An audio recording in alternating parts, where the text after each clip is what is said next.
अस्सलाम वालेकुम, कैसे आप सब लोग। आई होप सब अच्छे से होंगे। मैं वसीम सर स्टार्ट करने जा रहा हूं बेटा आज ORCC 2.0, जिसमें मैं स्टार्ट करने वाला हूं बेटा 12th क्लास का फर्स्ट चैप्टर सॉल्यूशन चैप्टर हम बेटा स्टार्ट करने वाले हैं। तो हम सॉल्यूशन चैप्टर के बारे में सारे डिटेल्स समझेंगे। जो भी बोर्ड एग्जाम के रिलेटेड इसमें क्वेश्चंस आएंगे, हमारा जो यहाँ पे डिस्कशन रहेगा सिर्फ बोर्ड एग्जाम क्वेश्चन तक ही रहेगा बेटा। हम बोर्ड एग्जाम लेवल से बाहर नहीं जाएंगे। तो जो भी डिटेल्स आपको यहाँ पे दिए जाएंगे वो सारे डिटेल्स आप नोट करेंगे और वही डिटेल्स आप हूबहू बोर्ड एग्जाम में लिखेंगे। आई होप उसमें कोई मार्क्स भी नहीं कटेगा इंशाल्लाह।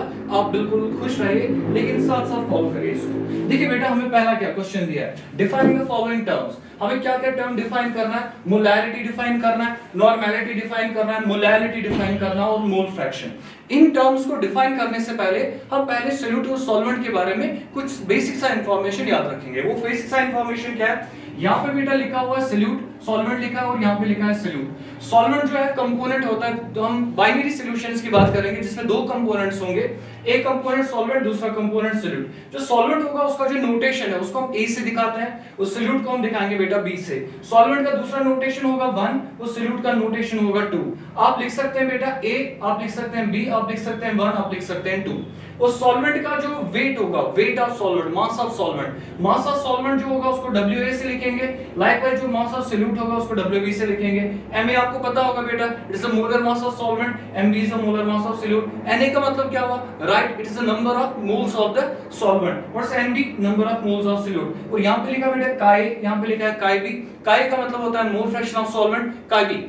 B का मतलब है बेटा मोल fraction of the solute. So let's start the first point कि पहला पॉइंट हमें क्या लिखा है, मोलैरिटी क्या होता है। देखिए बेटा, अब हमें चार चीजें याद रखेंगे आप, मोलैरिटी, नॉर्मेलिटी, मोल फ्रैक्शन और आपको दिया बेटा मोलैलिटी। ये चीजें आप याद रखेंगे। देखिए बेटा, पहला हम पॉइंट ले रहे हैं। पहला पॉइंट हमें क्या लिखा है कि मोलैरिटी क्या होता है। तो मोलैरिटी क्या होता है, देखिए आप बेटा, मोलैरिटी को हम डिनोट करते हैं बेटा कैपिटल M से। मोलैरिटी का मतलब क्या होता है, मोलैरिटी का मतलब होता है बेटा, मोलैरिटी को हम डिफाइन करते हैं ऐसे, number of moles of solute dissolved in 1 litre of solution. हम ये डेफिनेशन लिखेंगे मोलैरिटी क्या होता है, it is defined as the number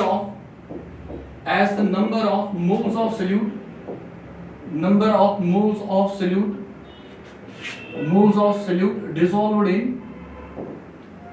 dissolved in 1 liter of solution।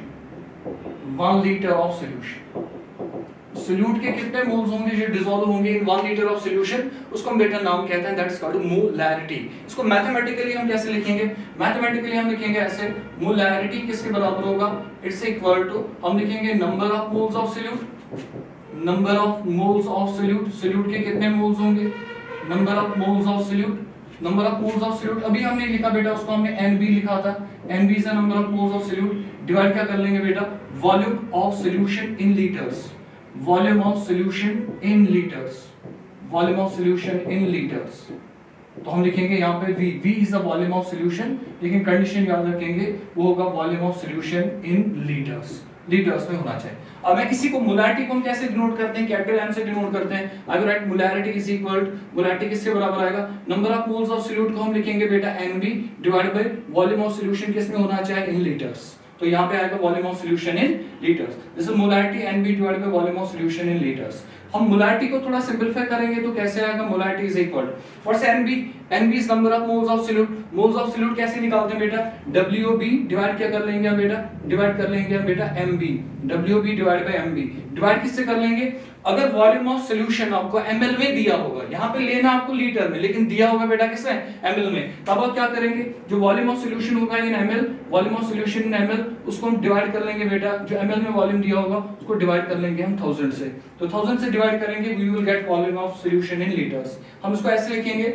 Molarity is equal किसके बराबर आएगा, that's equal to WB divide कर लेंगे हम बेटा MB इनटू क्या कर लेंगे हम बेटा, इनटू 1000 डिवाइड कर लेंगे हम V। याद रखिए कि ये जो V होगा ऊपर 1000 लिखा है, अगर 1000 लिखा है तो वॉल्यूम ऑफ सॉल्यूशन जो होगा that would be in ml। तो ये हमारा इक्वेशन हम बनेगा यहाँ पे, जो हमें यहाँ पे लिखना पड़ेगा। तो ऐसे आपको मोलैरिटी को डिफाइन करना है और ये इक्वेशन आपको लास्ट में लिखना पड़ेगा, ठीक है बेटा यहाँ तक। अब देखिए क्या, अब आपको और एक टर्म निकालना है, that is unit of molarity. Unit of molarity, molarity का यूनिट क्या होता है, unit of molarity. Unit of molarity क्या होता है? अगर आप मोलैरिटी का यूनिट लिखेंगे, मोलैरिटी किसके बराबर होगा?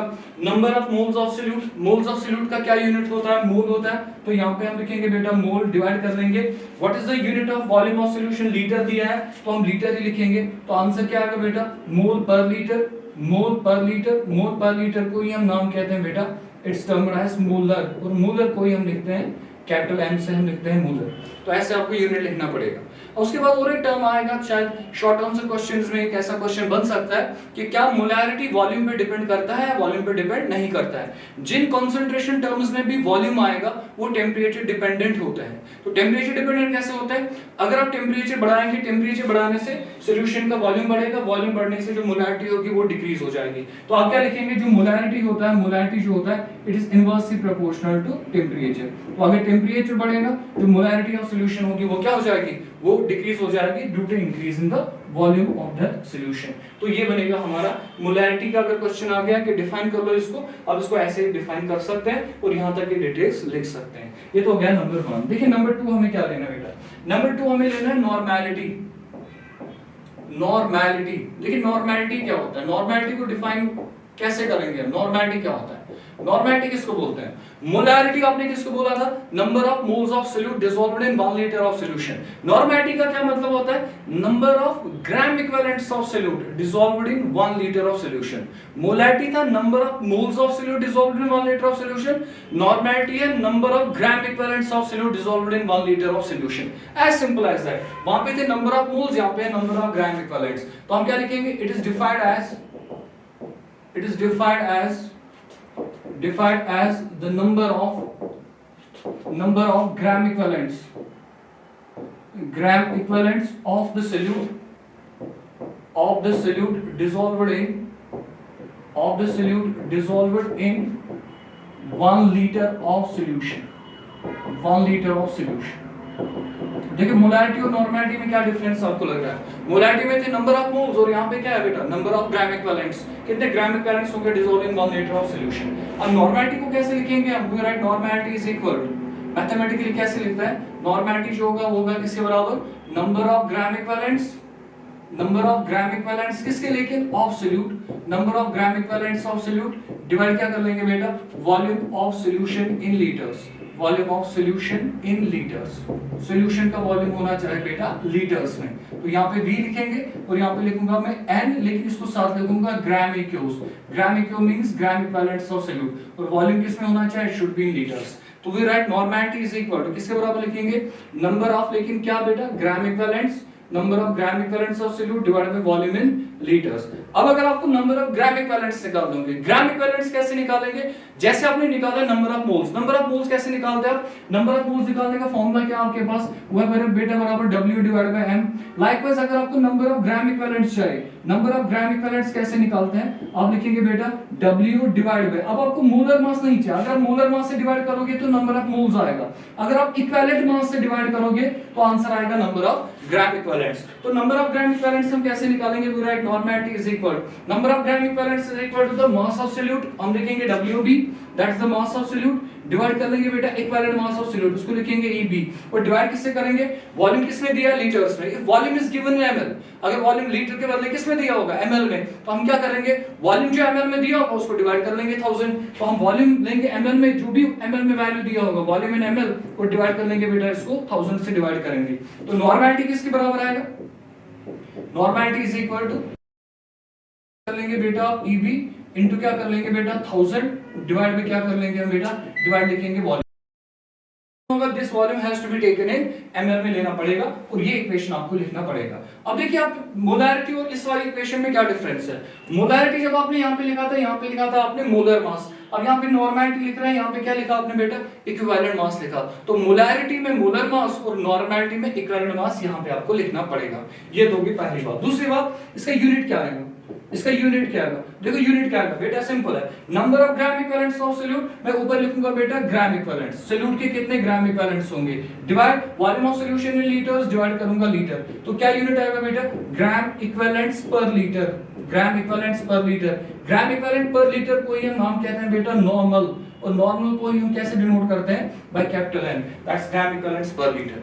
उसके अलावा लास्ट में और एक टर्म, क्या ये वॉल्यूम, क्या ये टेम्परेचर पे डिपेंड करेगा या नहीं करेगा डिपेंड। मैंने पहले क्या रीजन बोला आपको वो निकालने के लिए, क्या कोई कॉन्सेंट्रेशन टर्म टेम्परेचर पे डिपेंड करेगा या नहीं करेगा। उसके लिए हमने क्या बताया था बेटा कि अगर किसी कॉन्सेंट्रेशन टर्म में वॉल्यूम आएगा, जैसे इसमें वॉल्यूम है तो ये टेम्परेचर पे डिपेंड करेगा। अगर टेम्परेचर बढ़ेगा तो वॉल्यूम बढ़ेगा, अगर वॉल्यूम बढ़ेगा तो नॉर्मैलिटी डिक्रीज हो जाएगी। तो नॉर्मैलिटी का टेम्परेचर से क्या रिलेशनशिप होगा, नॉर्मैलिटी जो होगा it is inversely proportional to the temperature. ऐसे आप लिख सकते हैं लास्ट में कि टेम्परेचर बढ़ने से जो नॉर्मैलिटी होती है वो डिक्रीज हो जाती है। इसमें एक मार्क्स, इसमें अगर मान लो इस डेफिनेशन में अगर 3 मार्क्स होंगे, 2 मार्क्स होंगे, 1 मार्क्स भी नहीं कटेगा, be very sure about that. देखिए बेटा तीसरा टर्म हमें क्या डिफाइन करना है, तीसरा टर्म हमें जो डिफाइन करना है वो है बेटा मोलैलिटी। मोलैलिटी है तीसरा टर्म, स्मॉल m से लिखा है। ठीक है, मोलैलिटी क्या होता है, मोलैलिटी होता है कितने मोल्स ऑफ सॉल्यूट डिसॉल्व्ड है इन 1 kg of solvent. Moles of solute जो डिसॉल्व होंगे इन 1 kg ऑफ सॉल्वेंट, तो इसको हम क्या लिखेंगे, इट इज डिफाइंड एज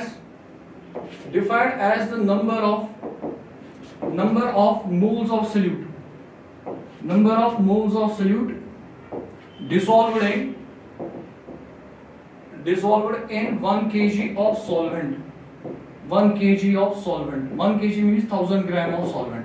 अगर हम इस मोलैलिटी को लिखेंगे, मोलैलिटी कैसे आएगा, हम लिखेंगे यहाँ पे बेटा number of moles of solute, number of moles of solute, solute के कितने मोल्स होंगे उसको हम लिखेंगे बेटा NB, that's number of moles of solute, divide क्या कर लेंगे बेटा mass of solvent in kg, mass of solvent in kg, solvent का मास कितना होगा किलोग्राम्स में, और उस मास ऑफ सॉल्वेंट को हम लिखेंगे WA, लेकिन WA का कंडीशन ये है कि ये मास होना चाहिए बेटा किसमें, किलोग्राम्स में। देखिए हम लिखेंगे मोलैरिटी इज इक्वल टू किसके बराबर लिखेंगे बेटा W, हम लिखेंगे पहले बेटा यहाँ पे लिखेंगे NB number of moles of solute divide by क्या कर लेंगे बेटा mass of solvent in kg।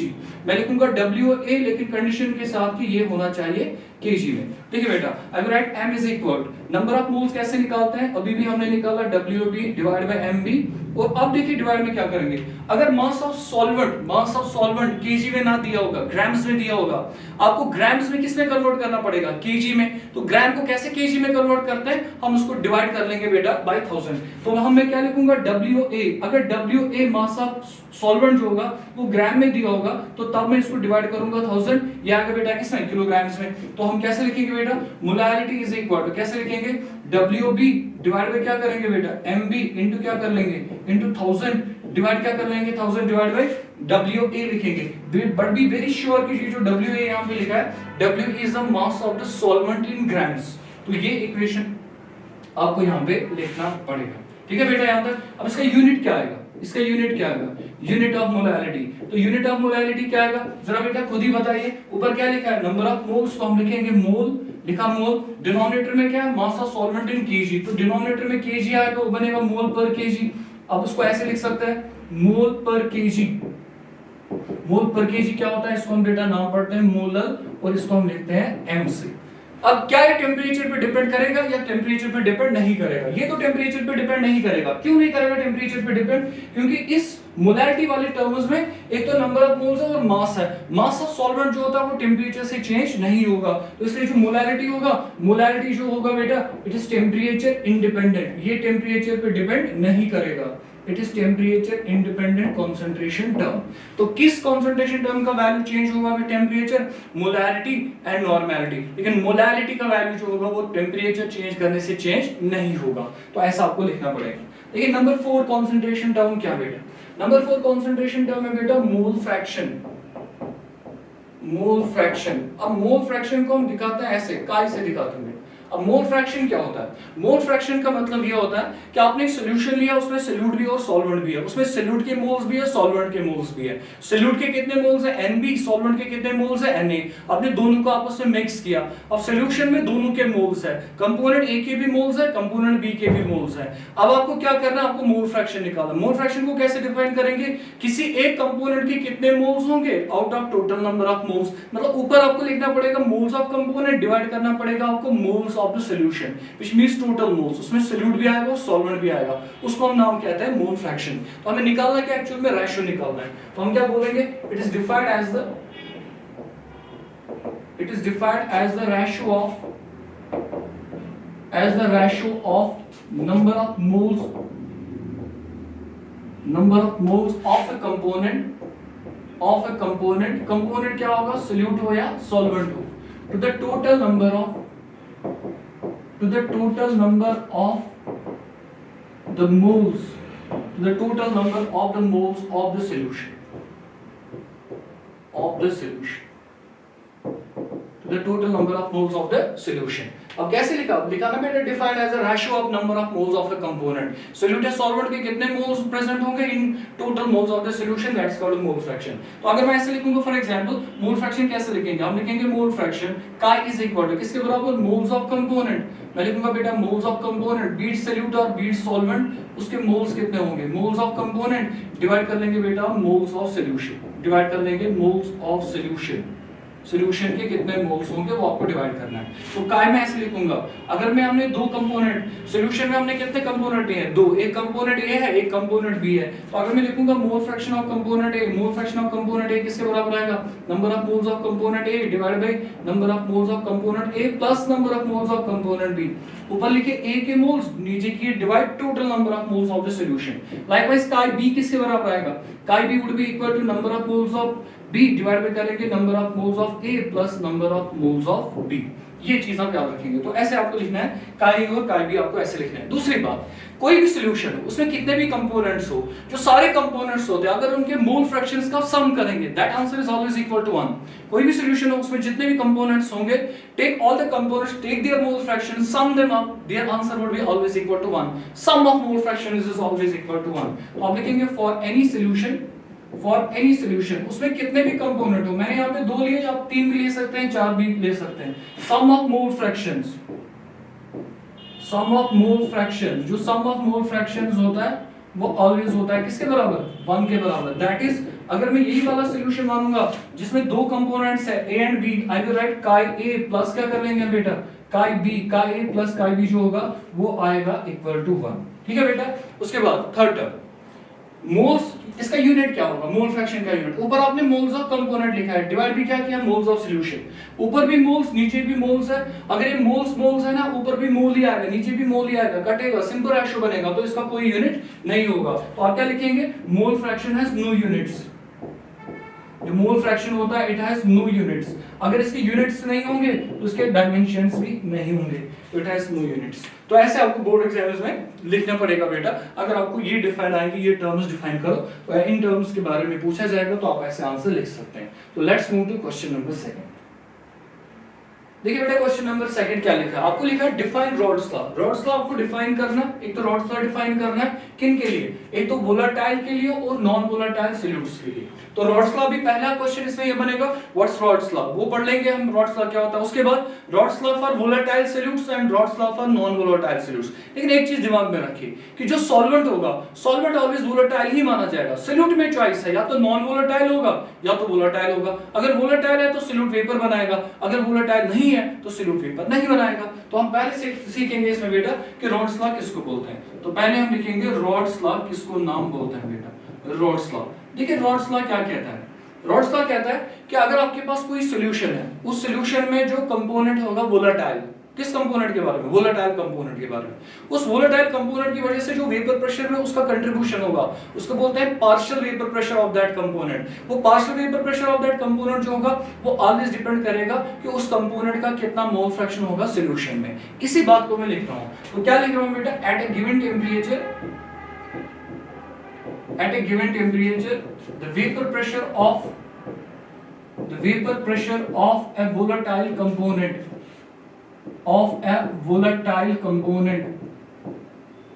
vapor pressure of a volatile component of a solution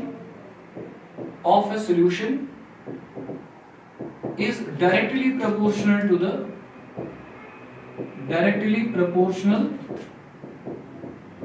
the mole fraction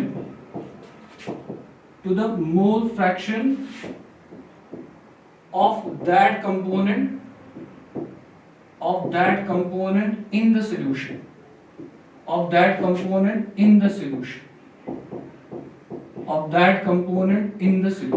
बिल्कुल आसान है। किसी वोलेटाइल कंपोनेंट का जो पार्शियल वेपर प्रेशर होगा वो किसके बराबर होगा, वो डायरेक्टली होता है proportional to the mole fraction of that component in the solution. हमारे पास सॉल्यूशन में कितने कंपोनेंट्स है, दो, एक तो है सॉल्यूट, दूसरा कौन है, सॉल्वेंट। सॉल्यूट को आपने कैसे डिनोट किया, बी से, सॉल्वेंट को कैसे किया, ए से। तो मैं ऐसे लिखूंगा बेटा, partial pressure due to A, partial pressure due to A वो किसके प्रोपोर्शनल होगा, that would be proportional to the mole fraction of A in the solution. तो partial pressure of A is proportional to the mole fraction of A, and जो partial pressure of B होगा, partial pressure of B जो होगा that would be proportional to the mole fraction of B in the solution.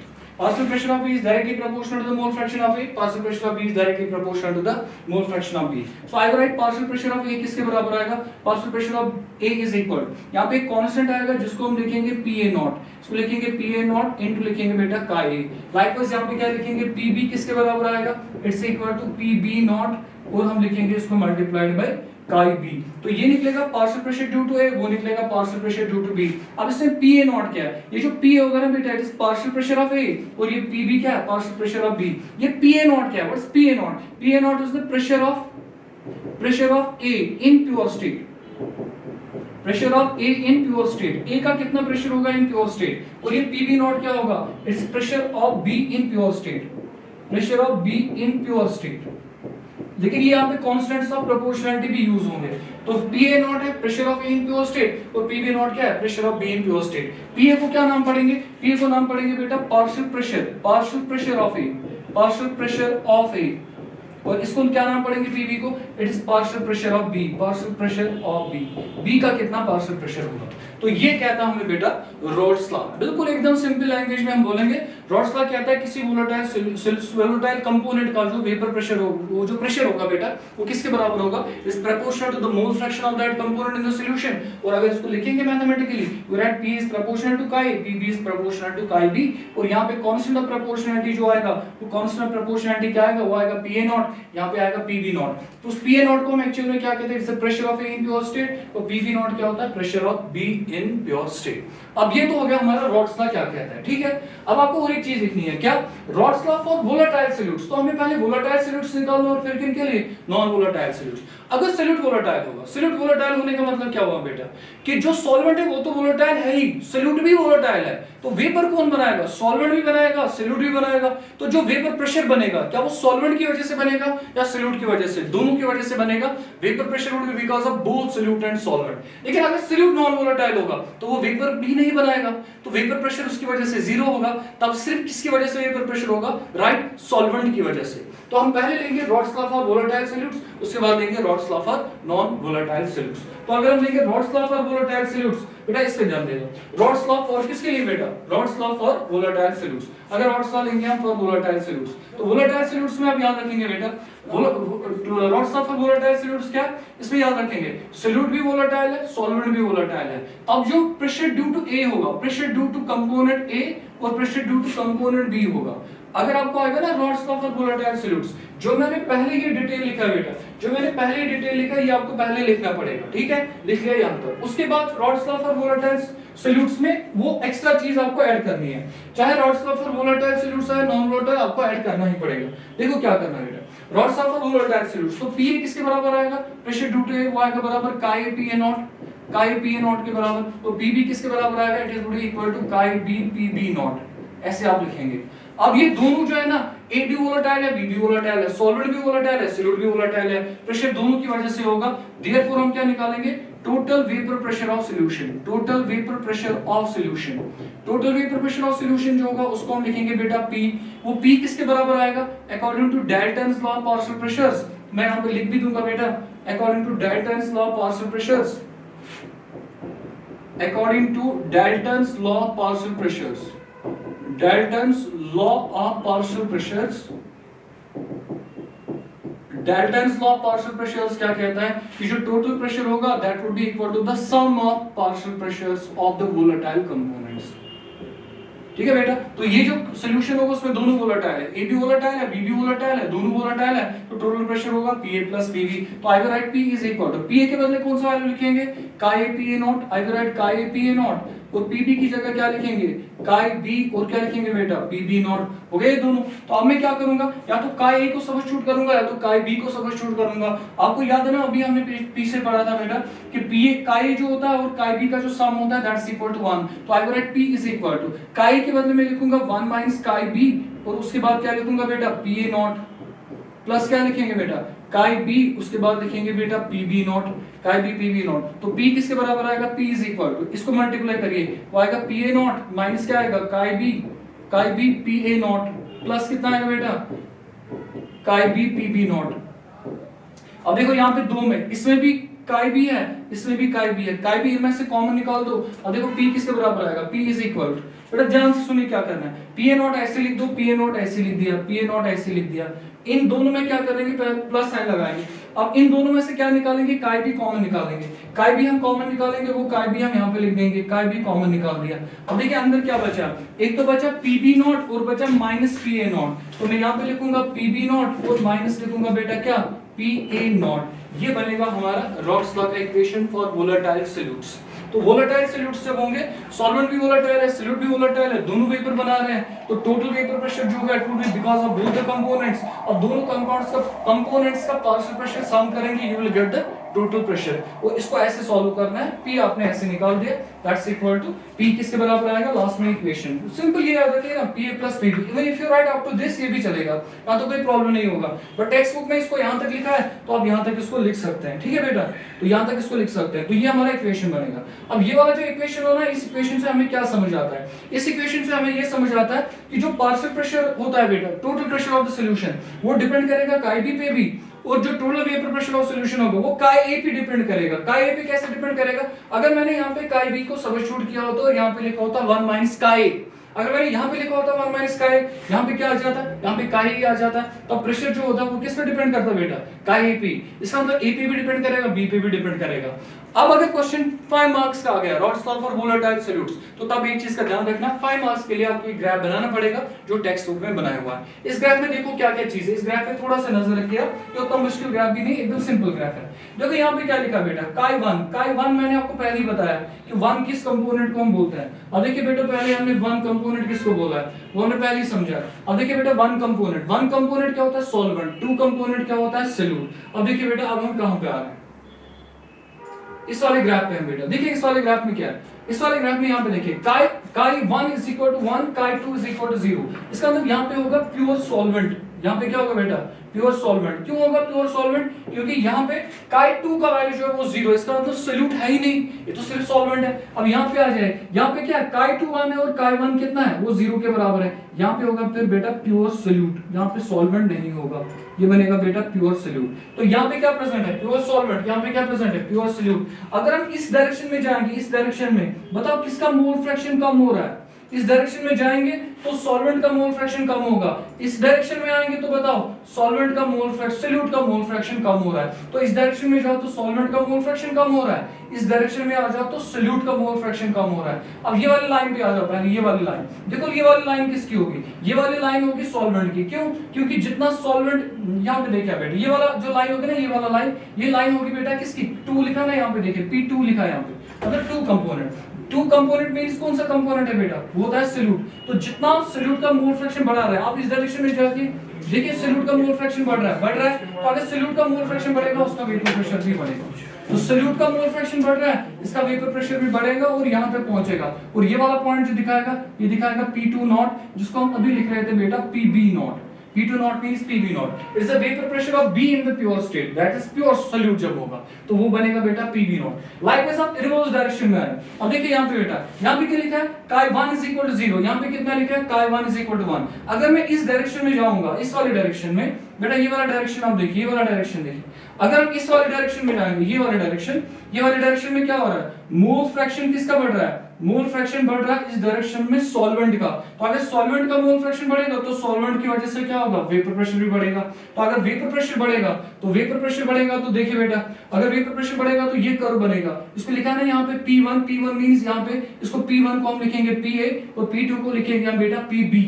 इसको लिखेंगे हम PB. Notation वही है, बस सिर्फ ध्यान रखिए कि लिखना क्या है। तो ये बनेगा पीबी, और देखिए उसके अलावा क्या, यहाँ पे लिखा पीबी नॉट, और यहाँ पे क्या लिखेंगे हम, पी वन नॉट की जगह क्या लिखेंगे हम, पी ए नॉट। तो ये हमने दिखा है दो कंपोनेंट्स के, ये एक कंपोनेंट का करो, ये दूसरे कंपोनेंट का करो, ये ए कंपोनेंट का करो, ये बी कंपोनेंट का करो। अब सॉल्यूशन का वेपर प्रेशर कितना होगा, सॉल्यूशन का वेपर प्रेशर आपने खुद ही बोला, वो होगा किसके बराबर, Pa प्लस Pb के बराबर। तो सॉल्यूशन का वेपर प्रेशर किसके कैसे निकालेंगे हम, इस वाले और इस वाले पॉइंट को क्या करते हैं, आपस में इनको जोड़ते हैं, इनको जोड़ते हैं। तो ये वाला जो लाइन होगा, ये वाला टॉप वाला लाइन, ये आपको देगा P टोटल, P टोटल किसके बराबर आएगा, P1 plus P2, P total means Pt जो होगा वो होगा Pa प्लस Pb के बराबर। ये बनेगा rods law for volatile solutes, और ये इसका डायग्राम बनेगा। ये डायग्राम को बनाना बिल्कुल सिंपल है, दो लाइन खींचो ऐसे, खींच दिया, और एक साइड से एक लाइन दिखाओ थोड़ा नीचे, दूसरे साइड से लाइन दिखा थोड़ा ऊपर, यहाँ से थोड़ा नीचे दिखा, यहाँ से ऊपर दिखा, इन दो को ज्वाइन किया। सिर्फ उसके बाद आपको नोटेशन का ख्याल रखना होगा कि कहाँ पे क्या लिखना पड़ेगा। तो ये बनेगा हमारा rods law for volatile solutes. तो ऐसे आपको लिखना पड़ेगा rods law for volatile solutes. हमारा नेक्स्ट क्वेश्चन क्या बेटा, rods law for non volatile solutes. देखते हैं उसको बेटा। देखिए rods law for non volatile solutes, अगर सॉल्यूट ही नॉन वोलेटाइल होगा तो तब रॉड्स लॉ क्या होगा। तो पहली बात है याद रखेंगे, इसको हम और एक नाम भी पढ़ते हैं, it is called the relative lowering of vapour pressure. Relative lowering of vapour pressure भी इसको हम नाम पढ़ रहे हैं, relative lowering of vapour pressure भी नाम पढ़ा जाता है इसको, relative lowering of vapour pressure, जिसको हम लिखते हैं RLVP, RLVP इसको लिखते हैं, relative lowering of vapour pressure. अब देखिए बेटा इसमें क्या चीज है, rods law for non volatile solutes. अगर नॉन वोलेटाइल सॉल्यूट होगा, नॉन वोलेटाइल सॉल्यूट का मतलब क्या है कि जो सॉल्यूट है वो वेपर बनाएगी नहीं, उसकी वजह से जो वेपर प्रेशर होगा वो जीरो होगा। तब किसकी वजह से वेपर प्रेशर होगा, वो तो सॉल्वेंट की वजह से होगा। तो हम क्या लिखेंगे यहाँ पे, when solute is non volatile the vapour pressure, when solute is non volatile, when solute is non volatile, अगर सॉल्यूट क्या होगा non volatile, then vapour pressure of the solution, the vapor pressure of the solution, vapor pressure of the solution is due to, vapor pressure of the solution is due to solvent alone। जो vapor pressure of solution होगा वो किसकी वजह से होगा, सिर्फ solvent की वजह से होगा। तो तब हम लिखेंगे वेपर प्रेशर ऑफ सॉल्यूशन, उसको मैं PS लिखूंगा, इट्स इक्वल टू किसके बराबर आएगा, वो आएगा due to solvent, solvent means P। Pb नहीं होगा क्योंकि Pb का वैल्यू कितना होगा, 0 के बराबर होगा। तो हम क्या लिखेंगे, PS जो होगा वो किसके बराबर आएगा, Pa के बदले क्या लिखेंगे बेटा, Chi A इनटू क्या कर लेंगे हम, Chi A into Pa not. ये आपको याद है ना, रॉड्स लॉ में किया था। तो PS किसके बराबर आएगा, PS इज इक्वल Chi के बदले हम क्या लिखेंगे, 1 माइनस Chi B, इसको सब्स्टिट्यूट किया, इनटू किया बेटा Pa नॉट। अब कर लो इसको क्रॉस, इसको मल्टीप्लाई कर लो बेटा, PS इज इक्वल वो किसके बराबर आएगा, Pa नॉट यहाँ मल्टीप्लाई हो जाएगा, बनेगा Pa नॉट, और माइनस क्या आएगा बेटा, Chi B, और क्या आएगा बेटा Pa नॉट, ये आएगा यहाँ पे। अब ये वाला जो टर्म है, ये वाला टर्म, ये वाला टर्म है, ये नेगेटिव है, और यहाँ से जो ये वाला टर्म है ये पॉजिटिव है। उस वाले टर्म को यहाँ लेकर आओ, इस वाले टर्म को वहां लेके जाओ। अब देखिए क्या बनेगा, ये माइनस से यहाँ जाएगा तो प्लस बनेगा, it will become Chi B, और क्या बनेगा बेटा Pa नॉट इट्स इक्वल, देखिए ये Pa नॉट ऐसे ही रहेगा, Pa नॉट माइनस क्या हो जाएगा, माइनस हो जाएगा PS। अब ये Chi B जो है ना यहाँ डिवाइड कर दो, Pa नॉट इट्स इक्वल वो किसके बराबर आएगा, यहाँ पे बेटा Pa नॉट, Chi B यहीं पे रखते हैं बेटा, Chi B को हम यहीं पे रखते हैं बेटा, Chi B देखिए किसके बराबर आएगा, Chi B is equal to, Chi B किसके बराबर आएगा, Pa नॉट माइनस क्या हो जाएगा बेटा, PS डिवाइड क्या कर लेंगे, डिवाइड कर लेंगे Pa नॉट। तो अब देखिए इस Chi B को हम राइट साइड में लिखेंगे, उसको पहले लिखेंगे, Pa नॉट माइनस क्या लिखेंगे बेटा, PS डिवाइड कर लेंगे Pa नॉट, वो किसके बराबर आएगा, that's equal to Chi B। ये हमारा जो इक्वेशन है, this equation is called relative lowering of vapour pressure. जो इसमें ये वाला टर्म है बेटा, इस वाले पे ध्यान दे दो, Pa not minus PS divide by Pa naught, it's called RLVP, relative lowering of vapour pressure, वो किसके बराबर आएगा, it is equal to Chi B, Chi B means mole fraction of non volatile solute, mole fraction of non volatile solute in solution. तो relative lowering of vapour pressure कितना होगा, वो always होगा बराबर mole fraction of non volatile solute in the solution. तो यहां तक आपको ऐसे इक्वेशन को डिराइव करना पड़ेगा अगर रॉड्स लॉ आएगा फॉर नॉन वोलेटाइल सॉल्यूट्स। तो पहली बात आप क्या करेंगे, रॉड्स लॉ का डेफिनेशन लिख दिया, उसके बाद when solute is non volatile, सीधे यहां से स्टार्ट करेंगे, when solute is non volatile then vapour pressure of solution is due to solvent alone, that is उसका मतलब क्या हुआ, PS का मतलब है यहां पे vapour pressure of solution, PS is equal to Pa। इसको सॉल्व करके यहां तक पहुंच गए, Pa not minus PS divide by P nought it's equal to Chi B। इस वाले टर्म को हम नाम कहते हैं relative lowering of vapour pressure. तो बनेगा relative lowering of vapour pressure वो किसके बराबर आएगा, मोल fraction of non volatile solute in the solution. तो अगर आपको डिफाइन करना होगा rods law for non volatile solutes, last में डेफिनेशन लिखना है, ये पहले आप नहीं लिख सकते, लास्ट में लिखना है। तो आप क्या लिखेंगे, the relative lowering of vapour pressure of a solution containing a non volatile solute is equal to the mole fraction of the non volatile solute in the solution. ऐसा आपको लिखना पड़ेगा, एज सिंपल एज दैट, बिल्कुल सिंपल है, आप ऐसे कर सकते हैं। अब देखिए बेटा, आपने भी क्या बोला कि जो वेपर प्रेशर ऑफ सॉल्यूशन होगा वो किसकी वजह से होगा, सिर्फ सॉल्वेंट की वजह से। ये पीएच जो है ना बेटा, ये किसका वेपर प्रेशर है, vapour pressure of solvent in solution. लेकिन vapour pressure of solvent in solution है, ये प्योर सॉल्वेंट नहीं है, सॉल्यूशन वाला solvent, vapour pressure of solvent in solution. अगर आप अब देखिए बेटा, इन दो के बीच में ग्राफ बना रहे हैं, यहां पे लिखा है हमने बेटा क्या, मोल फ्रैक्शन ऑफ, ये टेक्स्ट बुक का ही ग्राफ है, मोल फ्रैक्शन ऑफ सॉल्वेंट यहां पे लिखा है, और यहां पे लिखा है वेपर प्रेशर। अब बताओ, जितना सॉल्यूशन में सॉल्वेंट ज्यादा होगा, जितना उसका मोल फ्रैक्शन ज्यादा होगा, उसका मतलब उसके मोल्स ज्यादा होंगे, जितने सॉल्वेंट के मोल्स ज्यादा होंगे उतना उसका मोल फ्रैक्शन ज्यादा होगा, जितना मोल फ्रैक्शन ज्यादा होगा उतना वो ज्यादा वेपर बनाएगा या कम, ज्यादा वेपर बनाएगा। जितना सॉल्वेंट का अमाउंट ज्यादा होगा उसके मोल्स ज्यादा होंगे, मोल्स ज्यादा होंगे तो मोल फ्रैक्शन ज्यादा होगा, जितना मोल फ्रैक्शन ज्यादा होगा उतना वेपर का जो अमाउंट होगा वो ज्यादा बनेगा, जितना वेपर ज्यादा बनेगा उतना वेपर प्रेशर ऑफ सॉल्यूशन भी ज्यादा होगा। तो इस ग्राफ को आप देखिए क्या है, जितना मोल फ्रैक्शन ऑफ सॉल्वेंट बढ़ेगा उतना वेपर प्रेशर ऑफ सॉल्यूशन बढ़ेगा। तो ये यहां से दिखा है आपने मोल फ्रैक्शन ऑफ सॉल्वेंट, यहां से दिखा है वेपर प्रेशर, वो जो ग्राफ होगा वो एक स्ट्रेट लाइन ग्राफ बनेगा, और ये वेपर जो स्ट्रेट लाइन ग्राफ जो दिखा रहा है, ये क्या दिखा रहा है, ये वाले पॉइंट पे, ये वाले पॉइंट पे यहां से 0 से स्टार्ट किया, 0 से यहां कितने से स्टार्ट किया, 1 से। तो यहां पे जो मोल फ्रैक्शन ऑफ सॉल्वेंट है वो 1 के बराबर।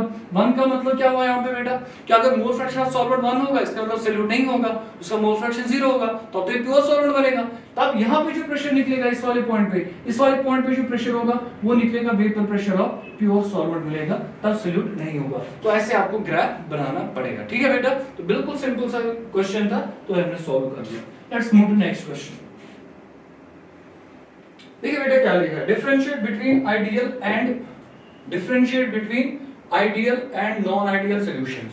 आइडियल और नॉन आइडियल सॉल्यूशंस में डिफरेंशिएट करिए। तो पहले हम लिखेंगे बेटा आइडियल सॉल्यूशन क्या होता है। तो ये आइडियल सॉल्यूशन एकदम सिंपल याद रखना बेटा, आइडियल सॉल्यूशन किसको बोलते हैं, आइडियल सॉल्यूशन। और यहां से मैं लिख रहा हूं बेटा non ideal solution, non ideal solution. अगर बोर्ड एग्जाम में क्वेश्चन आएगा तो बिल्कुल ऐसे ही आपको लिखना पड़ेगा। देखिए आइडियल सॉल्यूशन हम किसको बोलते हैं बेटा, आइडियल सॉल्यूशन वो सॉल्यूशन होता है number 1 which obeys rods law, which obeys rods law. जो सॉल्यूशन किसको ओबे करेगा, रॉड्स लॉ को ओबे करेगा, उसको नाम कहते हैं आइडियल सॉल्यूशन। अब नॉन आइडियल सॉल्यूशन क्या होता है, solution which does not obey Raoult's law, which does not obey, which does not always obey Raoult's law, कभी कभी कर भी सकता है, ऑलवेज ओबे रॉड्स लॉ। तो जो रॉड्स लॉ को ओबे नहीं कर रहा है, जो रॉड्स लॉ को ओबे नहीं कर रहा है उसको हम, जो रॉड्स लॉ को ओबे नहीं कर रहा है, लेट्स कॉल नॉन आइडियल, और जो रॉड्स लॉ को ओबे कर रहा है उसको हम क्या नाम बोलेंगे बेटा, उसको हम बोलेंगे आइडियल सॉल्यूशन। और दूसरा पॉइंट देखिए, नंबर सेकंड पॉइंट क्या इंपॉर्टेंट पॉइंट होगा, नंबर सेकंड पॉइंट देखिए, सेकंड पॉइंट क्या होगा, अगर रॉड्स लॉ ओबे नहीं कर रहा है, अगर रॉड्स लॉ ओबे कर रहा है तब जो पीए होगा, पीए जो होगा वो किसके बराबर आएगा, काए पीए नॉट। ये तो रॉड्स लॉ ही कहता है कि पार्शियल प्रेशर ऑफ ए होगा इसके बराबर, and partial pressure of B जो होगा, पार्शियल प्रेशर ऑफ बी वो किसके बराबर आएगा, काई बी पी बी नॉट के बराबर। और टोटल प्रेशर जो होगा ना, total vapour pressure of solution P, वो किसके बराबर आएगा, वो आएगा पी ए प्लस क्या हो जाएगा बेटा, P B. P A plus P B को कैसे लिखेंगे, chi A P A not plus chi B P B nought plus chi B P B nought, आप ऐसे लिखेंगे। तो ये आएगा ना बेटा, तो ये तो रॉड्स लॉ ओबे कर रहा है। अब ये वाला जो सॉल्यूशन होगा नॉन आइडियल, ये रॉड्स लॉ को ओबे नहीं करेगा। अगर नहीं करेगा उसका मतलब क्या है, जो पार्शियल वेपर प्रेशर ऑफ ए होगा वो नहीं बराबर होगा। यहाँ पे लिखा था दैट इज इक्वल टू, यहाँ पे हम क्या लिख रहे हैं, दैट्स नॉट इक्वल, किसके बराबर नहीं होगा, वो काई ए पी ए नॉट के बराबर नहीं होगा। लाइकवाइज जो पी बी होगा वो भी किसके बराबर नहीं होगा, दैट्स नॉट इक्वल टू काई बी पी बी नॉट। आप जो रॉड्स लॉ से एक्सपेक्ट कर रहे हैं, रॉड्स लॉ से आप एक्सपेक्ट कर रहे हैं कि पी आएगी काई पी के बराबर, लेकिन जब आप नॉन आइडियल सॉल्यूशन पढ़ेंगे उसमें जो पी का वैल्यू आएगा वो काई पी नॉट के बराबर नहीं आएगा, और पी बी का वैल्यू भी काई बी पी बी नॉट के बराबर नहीं आएगा। और टोटल प्रेशर जो होगा, टोटल प्रेशर पी वो नहीं होगा बराबर P A plus P B, क्योंकि वो रॉड्स लॉ के हिसाब से आंसर ही नहीं देगा। आइए आपको बेटा बात समझ, तो ये इनका सेकंड डिफरेंस बनेगा कि ये आपस में बराबर नहीं होंगे, ठीक है बेटा। ये तो हो गए दो डिफरेंस। देखिए तीसरा डिफरेंस क्या है, नंबर 3 डिफरेंस। नंबर 3 डिफरेंस, जब आप सोल्यूट और सॉल्वेंट को आपस में मिक्स करेंगे और सोल्यूशन बनाएंगे।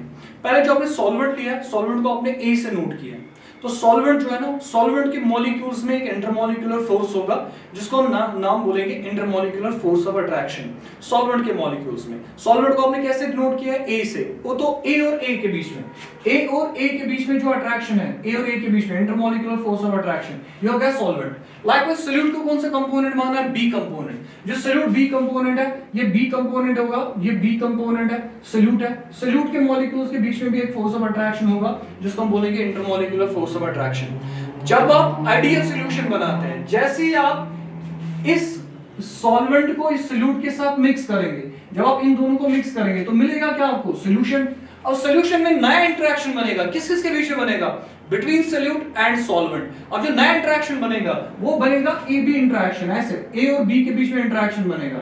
याद रखना बेटा कि जो ये ए बी इंटरेक्शन होगा, जो ए बी इंटरेक्शन होगा, सॉल्वेंट सोल्यूट इंटरेक्शन जो होगा वो बिल्कुल सेम होगा as that of pure components, वो इनके बराबर होगा।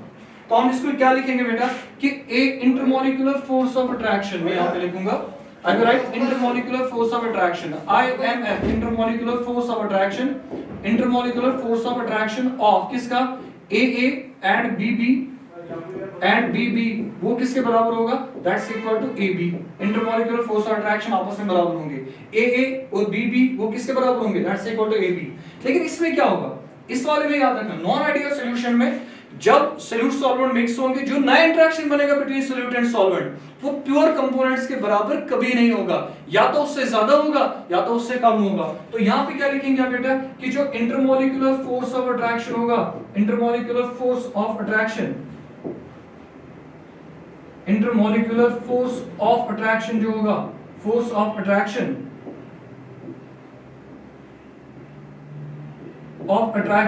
ऑफ AA and BB वो किसके बराबर नहीं होगा, is not equal to AB। तो यहाँ पे इंटरेक्शन फोर्स जो होगा वो प्योर कंपोनेंट्स के बराबर नहीं होगा, लेकिन यहाँ पे जो सोल्यूट सॉल्वेंट का इंटरेक्शन फोर्स होगा वो ऑलवेज किससे बराबर होगा, प्योर कंपोनेंट्स के बराबर होगा। और देखिए नंबर 4 याद रखेंगे, नंबर 4 डिफरेंस क्या होगा, नंबर 4 यहाँ पे लिखेंगे नंबर 4। देखिए नंबर 4 डिफरेंस क्या होगा, जब भी आइडियल सॉल्यूशन बनता है, आइडियल सॉल्यूशन में याद रखेंगे डेल्टा V मिक्स जो होता है दैट्स इक्वल टू 0। मतलब सोल्यूट सॉल्वेंट को मिक्स किया, जितना वॉल्यूम आपने मिक्स किया आपको उतना ही मिलेगा, ना उससे ज्यादा मिलेगा ना उससे कम मिलेगा, तो डेल्टा V मिक्स होगा 0। नंबर 5 में यहाँ पे लिख लेता हूँ, नंबर 5 क्या लिखेंगे, जो इसका डेल्टा H मिक्स होगा वो भी होगा 0 के बराबर, delta H mix would be equal to 0। Delta H mix का मतलब क्या है, सोल्यूट सॉल्वेंट को मिक्स किया, ना टेंपरेचर सिस्टम का बढ़ेगा ना कम होगा, ना हीटिंग हो जाएगी ना कूलिंग हो जाएगी, कुछ भी नहीं होगी, टेंपरेचर रिमेंस कांस्टेंट, तो डेल्टा H मिक्स जो होगा वो होगा 0 के बराबर। अब यहाँ पे क्या होगा, जो डेल्टा V मिक्स होगा, delta V mix is not equal to 0, वो 0 के बराबर नहीं होगा। तब क्या होगा, या तो ग्रेटर देन 0 होगा तो लेस देन 0 होगा। अब उसके बाद जो डेल्टा H मिक्स होगा, डेल्टा H मिक्स याद रखेंगे, नंबर 5 डेल्टा H मिक्स जो होगा वो भी 0 के बराबर नहीं होगा।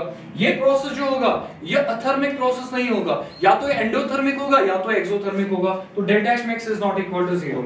उसके अलावा देखिए बेटा क्या है, यहाँ पे पूरे टर्म याद रखेंगे, नंबर 6 कोई भी सॉल्यूशन हो, चाहे आइडियल हो या नॉन आइडियल, ये आप ऑलवेज लिख सकते हैं कि जो डेल्टा एस मिक्स होगा, delta S mix change in entropy on mixing वो होगा ग्रेटर देन 0। तो नंबर 7 याद रखना कि जो डेल्टा जी मिक्स होगा, डेल्टा जी मिक्स जो होगा वो ऑलवेज होगा बेटा less than 0। Delta S mix जो होता है that change in entropy on mixing that is greater than 0, और डेल्टा जी मिक्स जो होगा वो होगा लेस देन 0। यहाँ पे भी मैं यही दो पॉइंट्स बिल्कुल ऐसे लिखूंगा, यहाँ पे भी लिखेंगे बेटा नंबर 6 क्या आएगा कि जो डेल्टा एस मिक्स होगा ग्रेटर देन 0, और नंबर 7 पॉइंट जो डेल्टा जी मिक्स होगा वो होगा लेस देन 0।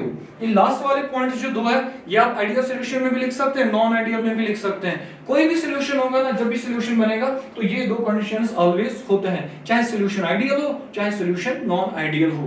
तो ये होगा हमारा डिफरेंस बिटवीन किसके बीच में, एक तो आइडियल सॉल्यूशन और दूसरा कौन सा बेटा, नॉन आइडियल सॉल्यूशन। चलिए देखते हैं, बिल्कुल ऐसे आपको कॉपी करना है जैसे आपको यहाँ पे लिखा, बिल्कुल जब बोर्ड एग्जाम आएगा उसमें क्वेश्चन आएगा difference between ideal and non ideal, आप पूरा लिख दो। May be he may ask question only about ideal solutions, then you need to write all these points, आप लिख सकते हैं, कोई प्रॉब्लम नहीं है। अगर नॉन आइडियल ही आएगा तो आप भी 7 पॉइंट लिख के पूरे आपके 5 मार्क्स तो मिल ही जाएंगे। देखिए बेटा नेक्स्ट हमारा क्या लिखा बेटा, नेक्स्ट टॉपिक नेक्स्ट टॉपिक हमारा लिखा है what are colligative properties. Colligative properties क्या होते हैं, और उसके बाद क्या लिखा है, what's elevation in boiling point and how is molecular mass of a non volatile solute determined from it. तो हम पहला पॉइंट इसमें देखेंगे, नंबर 1 पॉइंट कि कॉलिगेटिव प्रॉपर्टी हम किसको बोलते हैं। कॉलिगेटिव प्रॉपर्टीज क्या होते हैं, कॉलिगेटिव प्रॉपर्टीज, कॉलिगेटिव प्रॉपर्टीज को बेटा और एक नाम बोलते हैं, they are called electoral properties. Electoral properties या तो डेमोक्रेटिक प्रॉपर्टीज भी आप इनको बोलते हैं, ठीक है। अब देखिए ये प्रॉपर्टीज क्या होता है, ध्यान से सुन लेना बेटा, सिर्फ डेफिनेशन याद रखना। वो प्रॉपर्टीज डाइल्यूट सॉल्यूशंस के वो प्रॉपर्टीज जिनका वैल्यू सिर्फ इस पर डिपेंड करेगा कि सॉल्यूट के कितने पार्टिकल्स हैं, उसके नंबर ऑफ पार्टिकल्स पे डिपेंड करेगा, उसके नंबर ऑफ मॉलिक्यूल्स पे डिपेंड करेगा, या उसके नंबर ऑफ मोल्स पे, नंबर पे ही डिपेंड करेगा बस। उसके नेचर पे डिपेंड नहीं करेगा, क्या वो पार्टिकल बड़ा है, क्या वो पार्टिकल छोटा है, उसके नेचर पे डिपेंड नहीं कर रहा है, सिर्फ किस पे डिपेंड कर रहा है, उसके नंबर पे डिपेंड करेगा। डाइल्यूट सॉल्यूशंस के वो प्रॉपर्टीज जिनका वैल्यू सिर्फ उस पे डिपेंड करेगा on the number of particles, वो उस सॉल्यूट के नेचर पे डिपेंड नहीं करेगा, then these properties of dilute solutions are called colligative properties. तो हम क्या लिखेंगे, properties of dilute solutions, properties of dilute solutions whose value only depends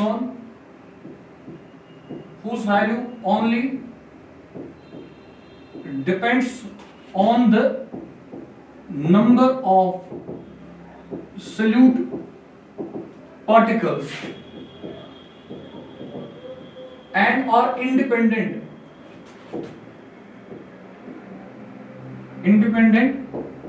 of the nature of solute,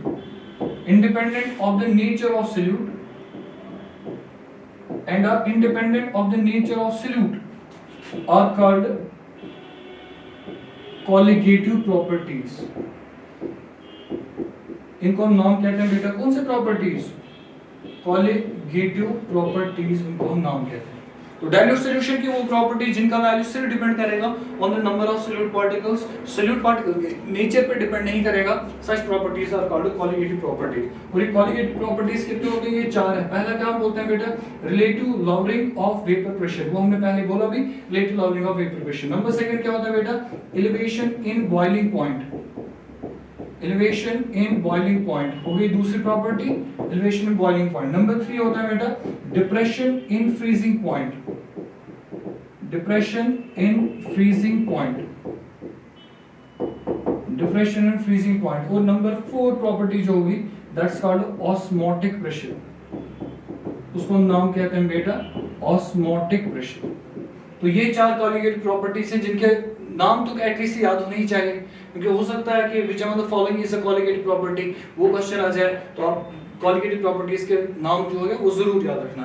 क्या क्या बोला, relative lowering of vapour pressure, elevation in boiling point, depression in freezing point, and चौथा क्या बोला हमने, osmotic pressure. Colligative property को जब भी स्टडी करते हैं ना बेटा, तो एक चीज याद रखना, कॉलिगेटिव प्रॉपर्टीज में जो सॉल्यूट होना चाहिए, सॉल्यूट में क्या कंडीशन होना चाहिए, solute should be non volatile, solute होना चाहिए बेटा क्या, solute should be non volatile, solute होना चाहिए बेटा क्या, solute should be non volatile, solute volatile नहीं होना चाहिए, it should B non volatile. तो नॉन वोलेटाइल मींस वो सॉल्यूट जो वेपर नहीं बनाएगा। चलिए देखते हैं अब दूसरा हमारा क्या लिखा है बेटा, what is elevation in boiling point, how is molecular mass of a non volatile solute determined from it. तो एलिवेशन इन बॉइलिंग पॉइंट होता है क्या, देखिए बेटा पहली बात क्या है, for example I take an example, मान लो बेटा फॉर एग्जांपल इस बोतल में मैंने पानी लिया हुआ बेटा, मान लो इसमें वाटर रखा हुआ है इस बोतल में, अब इस वाटर को आपको बॉईल करना है। अगर आप इसको बॉईल करोगे ना एट 180 टेम्परेचर, इसका जो बॉइलिंग पॉइंट होगा बेटा, वो बॉइलिंग पॉइंट कितना होगा 100 डिग्री सेंटीग्रेड, ठीक है, 100 डिग्री सेंटीग्रेड पे ये बॉईल हो जाएगा, ठीक है, ये तो होगी पहली बात। अब अगर आप इसको बॉईल करने बैठेंगे तो अब कब ये बोलेंगे कि ये जो वाटर इसमें रखा हुआ बॉईल हो गया, जब इस वाटर से जो वेपर्स बनेंगे उन वेपर्स का जो प्रेशर होगा वो एक्सटर्नल एटमॉस्फेरिक प्रेशर के बराबर होगा। जिस टाइम पे इस वाटर से बनने वाले वेपर्स का प्रेशर एक्सटर्नल एटमॉस्फेरिक प्रेशर के बराबर होगा, उस टेम्परेचर को हम नाम कहते हैं बेटा बॉइलिंग पॉइंट। तो पहला पॉइंट जो हमारा यहाँ पे बनेगा वो बनेगा कि बॉइलिंग पॉइंट क्या होता है। तो हम पहला पॉइंट लेते हैं बेटा बॉइलिंग पॉइंट, किसको हम नाम कहेंगे, तो बॉइलिंग पॉइंट क्या होता है, क्या लिखेंगे, temperature at which the vapour pressure of A substance becomes equal to external atmospheric pressure. उस टेम्परेचर को हम नाम बोलेंगे बेटा, that temperature is called, उसको हम नाम बोलते हैं बेटा कौन सा temperature, that's called the boiling point. जिस टेम्परेचर पे एक सबस्टेंस के वेपर्स का प्रेशर एक्सटर्नल प्रेशर के बराबर होगा, that's called the boiling point. अब दूसरा टर्म हमें जो लिखा है ना बेटा, दूसरा टर्म देखिए क्या लिखा था, what is elevation in boiling point. अब बॉइलिंग पॉइंट एलिवेशन का मतलब क्या होता है, देखिए बॉइलिंग पॉइंट एलिवेशन का मतलब क्या है. पहले आपने वाटर का बॉइलिंग पॉइंट निकाला, नॉर्मल एटमॉस्फेरिक प्रेशर पे वाटर का जो बॉइलिंग पॉइंट आएगा that's equal to 100 degree centigrade. अब मान लो इस वाटर में आपने एक साल्ट डाल दिया, NaCl डाल दिया, कॉपर सल्फेट डाल दिया, जिंक सल्फेट डाल दिया, सोडियम क्लोराइड डाल दिया, कोई साल्ट इसमें डाल दिया. साल्ट डालने से क्या होगा, साल्ट डालने से जो सॉल्यूशन का वेपर प्रेशर होता है वो डिक्रीज होता है. सॉल्यूशन का वेपर प्रेशर क्या होगा, डिक्रीज. तब वेपर प्रेशर डिक्रीज होने से क्या होगा, आपको इसी सॉल्यूशन का अगर बॉइलिंग पॉइंट अब निकालना है, आपको इसको ज्यादा टेम्परेचर देना पड़ेगा, तभी इसका वेपर प्रेशर जो होगा वो एक्सटर्नल प्रेशर के बराबर हो जाएगा. तो आपको क्या करना है, जितने टेम्परेचर पे ये बॉयल हो रहा था, क्या ये उतने ही टेम्परेचर पे बॉयल होगा या आपको एक्स्ट्रा टेम्परेचर देना पड़ेगा, एक्स्ट्रा टेम्परेचर देना पड़ेगा. अब पहले कितने पे बॉयल हो रहा था, 100 डिग्री सेंटीग्रेड पे, उसका नॉर्मल बॉइलिंग पॉइंट था.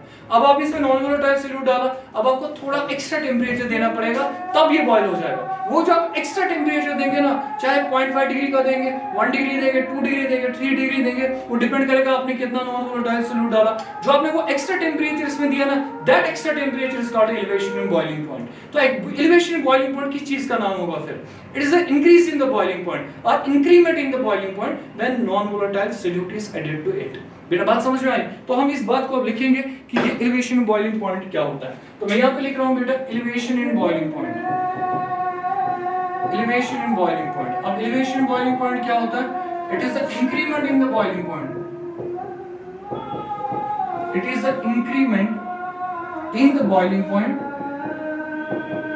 in the boiling point of a solution when a non-volatile solute is added to it. इसको हम नाम बोलते हैं बेटा elevation boiling point. Boiling point में कितना इंक्रीज होगा, जितना इंक्रीज होगा बॉइलिंग पॉइंट में, that's called the elevation boiling point. कितना इंक्रीज हो रहा है, ये नहीं कि कितना है अब, नहीं. मान लो पहले 100 था, अब बन गया 101, तो 100 से कितना हो गया 101, 100 से 101 में डिफरेंस कितना है 1, तो 1 बनेगा, दैट्स एलिवेशन बॉइलिंग पॉइंट. और इस एलिवेशन बॉइलिंग पॉइंट को हम ऐसे लिखते हैं डेल्टा टीबी. डेल्टा टीबी किसके बराबर होता है, वो याद रखेंगे बेटा, टीबी माइनस करते हैं बेटा टीबी नॉट, टीबी और माइनस क्या करते हैं टीबी नॉट. सर ये टीबी क्या होता है, टीबी नॉट का मतलब क्या होता है, ट्यूबरकुलोसिस तो नहीं है, नहीं. टीबी का मतलब क्या होता है, it is boiling point of solution. Solution का कितना बॉइलिंग पॉइंट होगा, इसको लिखेंगे बॉइलिंग पॉइंट ऑफ सॉल्यूशन. तो बॉइलिंग पॉइंट ऑफ सॉल्यूशन जो होगा, मैंने अभी बोला आपको, वाटर का बॉइलिंग पॉइंट कितना 100, सॉल्यूशन का बढ़ेगा तो इसकी वैल्यू जो होगी वो ज्यादा होगी. टीबी नॉट का मतलब क्या होता है, it means boiling point of pure solvent, boiling point of pure solvent. Pure solvent का कितना होगा बॉइलिंग पॉइंट, उसको हम लिखते हैं बेटा टीबी नॉट. आगे बेटा बयान तक बात समझ. तो एलिवेशन बॉइलिंग पॉइंट क्या होता है, कितना बॉइलिंग पॉइंट में इंक्रीमेंट होगा जब नॉन वोलेटाइल सॉल्यूट ऐड करते हैं. तो लिखते हैं कैसे एलिवेशन बॉइलिंग पॉइंट को, डेल्टा टीबी, वो किसके बराबर होता है, TB minus TB naught. TB क्या है, बॉइलिंग पॉइंट ऑफ सॉल्यूशन जिसमें नॉन वोलेटाइल सॉल्यूट ऐड किया है. टीबी नॉट क्या है, it is the boiling point of the pure solvent. इसकी वैल्यू ऑलवेज कम होगी, इसकी वैल्यू ऑलवेज ज्यादा होगी. तो डेल्टा टीबी का जो वैल्यू होगा वो डिफरेंस ऑलवेज पॉजिटिव ही निकलेगा. ये तो हो गया पहले कि एलिवेशन बॉइलिंग पॉइंट क्या होगा. अब देखिए क्या क्वेश्चन में लिखा था, व्हाट्स एलिवेशन बॉइलिंग पॉइंट. अब दूसरा क्या लिखा, how is molecular mass of non volatile solute determined from it. तो वो कैसे निकालेंगे हम molecular mass of non volatile solute. देखिए क्या कर लेंगे बेटा, उसके लिए आप लिखेंगे बेटा कि जो डेल्टा टीबी होता है, आप लिख लेना बेटा वी नो, सीधे लिख लेना एग्जाम में वी नो. कहां से आया, किसने निकाला, नहीं चाहिए, सिंपल में वी नो. वी नो क्या लिखेंगे आप, जो डेल्टा टीबी होता है it is directly proportional to the molality of solution. ये किसके प्रोपोर्शनल होता है बेटा, मोलैलिटी ऑफ सॉल्यूशन. जो डेल्टा टीबी होता है it is directly proportional to molality of solution. Delta TB जो होगा it is directly proportional to small m, that's molality of solution. हम लिखेंगे डेल्टा टीबी किसके बराबर आएगा, प्रोपोर्शनलिटी को इक्वालिटी में कन्वर्ट करेंगे, यहां पे एक कांस्टेंट लगेगा, उसको लिखते हैं kb * n. अभी kb क्या है, तो ये kb क्या है वो याद रखेंगे बेटा. kb को हम नाम बोलते हैं kb, kb को हम नाम बोलते हैं बेटा क्या, molar elevation constant. Molar elevation constant इसको नाम पढ़ते हैं. मोलर एलिवेशन कांस्टेंट, या तो इसको कहते हैं और इब्लियोस्कोपिक कांस्टेंट, इब्लियोस्कोपिक कांस्टेंट इसको दूसरा नाम पढ़ते हैं इब्लियोस्कोपिक कांस्टेंट। मोलर एलिवेशन कांस्टेंट और इब्लियोस्कोपिक कांस्टेंट वो होता है बेटा ये Kb। ठीक है बेटा, तो अभी लिखा डेल्टा Tb किसके बराबर आ गया, that's equal to Kb into m। ऐसा आपने इक्वेशन लिख दिया। अब आपको पहले क्या करना है बेटा, एक चीज का ख्याल रखेंगे, यहाँ पे कभी कभार पूछा जाएगा आपको व्हाट इज Kb। अब Kb क्या होता है वो भी हम लिख सकते हैं। वो Kb कैसे निकलेगा, देखिए बेटा Kb कैसे निकालते हैं, मैं इसको साइड में लिखूंगा, आप भी याद रखना Kb क्या होता है बेटा। अगर मैं डेल्टा Tb लिखूंगा, डेल्टा Tb किसके बराबर है, that's equal to Kb into m। अगर मैं लूंगा if molarity of solution, if molarity of solution is equal to 1, अगर सॉल्यूशन की मोलैरिटी है 1 मोलर, हमने 1 मोलर सॉल्यूशन लिया है जिसमें 1 मोल ऑफ सॉल्यूट किया है डिसॉल्विंग 1 kg ऑफ सॉल्वेंट, तो अब जो डेल्टा Tb आएगा वो किसके बराबर आएगा, डेल्टा Tb आएगा Kb के बराबर। अब Kb को आपको डिफाइन करना होगा। अब Kb कैसे डिफाइन करेंगे आप, Kb that's molar elevation constant, it is the elevation in boiling point of 1 molar solution. Kb is the elevation in boiling point of किस solution का, 1 मोलर solution का। तो अगर आपने solvent ले लिया, उसमें 1 मोल ऑफ solute आपने डाल दिया, लेकिन solvent जो था वो 1 kg था, तो 1 मोल ऑफ solute आपने 1 kg में डिसॉल्व किया, उससे boiling point बढ़ेगा, कितना बढ़ेगा, that's called the elevation constant, तो वो बनेगा elevation constant। अब इसका यूनिट क्या आएगा, इसका यूनिट क्या आएगा, यूनिट यहाँ पे देखिए बेटा, यूनिट क्या आएगा, किसका यूनिट, Kb का यूनिट। आप देखिए इस इक्वेशन को रीअरेंज करके Kb किसके बराबर आएगा, Kb इज इक्वल, रीअरेंज कर लो बेटा इक्वेशन को, y का डेल्टा Tb डिवाइड कर लेंगे हम बेटा m, तो Kb किसके बराबर आएगा, Kb is equal to delta Tb क्या है, टेम्परेचर है, तो टेम्परेचर का जो यूनिट आएगा वो केल्विन आएगा, यहाँ पे केल्विन लिखेंगे। मोलैरिटी का यूनिट क्या है बेटा, मोल पर kg, ये बनेगा बेटा मोलैरिटी का यूनिट, तो हम क्या लिखेंगे, केल्विन kg पर मोल, केल्विन kg पर मोल आएगा इसका यूनिट। बस इसको याद रखना, कभी एमसीक्यू में एक क्वेश्चन पूछा जाएगा तो ये याद रखना, केल्विन kg पर मोल। अब देखिए हमें क्या निकालना है, अब हमें और एक चीज निकालना है, how is molar mass calculated from it. तो मोलर मास कैसे निकालेंगे हम, calculation of molar mass, calculation of molar mass या molecular mass, calculation of molecular mass कैसे निकालेंगे हम, कैलकुलेशन ऑफ मॉलिक्यूलर मास। देखिए ध्यान से समझिए, calculation of molecular mass, delta Tb लिखेंगे हम ऐसे, डेल्टा Tb वो किसके बराबर आएगा, वो आएगा Kb इनटू, अब आपको क्या करना है, मोलैरिटी, मोलैरिटी का आपने एक इक्वेशन बेटा निकाला है। देखो मोलैरिटी का इक्वेशन हमने पहले ही बेटा किया था, मोलैरिटी का इक्वेशन आप देखिए बेटा, मोलैरिटी का इक्वेशन हमने यहाँ पे किया हुआ है। देखिए बेटा मोलैरिटी का equation, molarity is Wb divided by Mb into 1000 divided by Wa, तो इसी इक्वेशन को हम वहां पे लिख लेते हैं, मोलैरिटी वाला इक्वेशन। देखिए बेटा मोलैरिटी वाला इक्वेशन क्या लिखेंगे हम, यहाँ पे m मोलैरिटी के बदले क्या लिखेंगे, Wb डिवाइड क्या कर लेंगे बेटा, Mb इनटू कर लेंगे 1000 डिवाइड क्या कर लेंगे बेटा, Wa। अब आपको क्या निकालना, आपको क्वेश्चन में पूछा है कि how is molar mass of non volatile solute calculated from it. Molar mass of non volatile solute is Mb, Mb को यहाँ ले जाओ, डेल्टा Tb यहाँ ले आओ, दैट्स योर आंसर। तो Mb किसके बराबर आएगा, मैं ये पे लिखूंगा बेटा, Mb would be equal, Mb किसके बराबर आएगा, Wb ऊपर रहेगा इनटू, और देखिए क्या रहेगा ऊपर, एक तो Kb रहेगा, पहले Kb लिख लेते हैं बेटा, एक तो Kb रहेगा, Kb इनटू और क्या आएगा बेटा, Wb भी आएगा इनटू, देखिए क्या आएगा 1000 भी आएगा, 1000 भी लिख लिया, उसके बाद डिवाइड करिए, देखिए डिवाइड में क्या आएगा, delta Tb into Wa, delta Tb into कर लेंगे हम बेटा Wa, तो ये इक्वेशन बनेगा जिससे आप क्या निकाल सकते हैं, molar mass of non volatile solute. तो ये इक्वेशंस को आपको याद रखना है। आपको बिल्कुल बोर्ड एग्जाम में जो भी क्वेश्चन पूछे जाएंगे जैसे हम लिख रहे हैं बिल्कुल आपको वैसे ही कॉपी करना और वैसे लिखना है। आई एम वेरी श्योर कि आपको कोई भी मार्क्स बिल्कुल भी नहीं कटेगा, लेकिन इसी को फॉलो करना है। चलिए बेटा ऑल द बेस्ट। तो नेक्स्ट लेक्चर जो हमारा होगा, नेक्स्ट लेक्चर में हम इसका बाकी सारा पोर्शन खत्म करेंगे एंड वेरी प्रिज्यूमली आई थिंक हम नेक्स्ट चैप्टर भी उसी में स्टार्ट करेंगे। चलिए ऑल द बेस्ट, अल्लाह आपको खुश रखे, कामयाब करे और हमारा साथ देते रहे, इंशाल्लाह हम मंजिल जरूर पाएंगे। Thank you so much.